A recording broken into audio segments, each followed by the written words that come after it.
Ipinalaman sa pandesal para sanang ipuslit pero nabisto pa rin ang 2 pakete ng shabu sa inarestong tauhan ng Bureau of Corrections. Iniimbestigahan kung kasabwat niya ang isang person deprived of liberty o PDL sa maximum security compound na nakakulihan din ng mga droga. Nakatutok si John Consulta.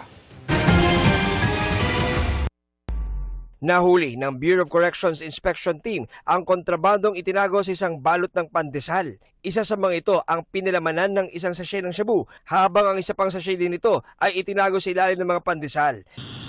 Hinarang yan sa Gate 1 ng Maximum Security Compound ng Bilibid kaninang 7:30 ng umaga. Pero siyempre, kahit ba magkakabaro yan, ini-inspect talaga thoroughly. So nung na-inspect, yung pala na may nakatago sa pandesal ng mga droga. Sa follow-up operation ng Bucor, na-recover sa Dorm 5A ng Maximum Security Compound ang 33 pang sachet ng shabu na magkakaiba sa laki sa pag-iingat ng isang PDL.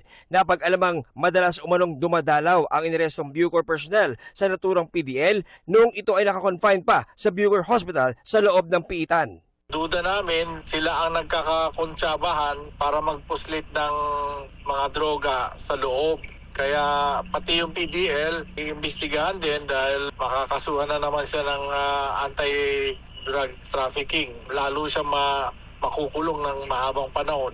Wala pang pahayag ang inarestong Bucor personnel at PDL.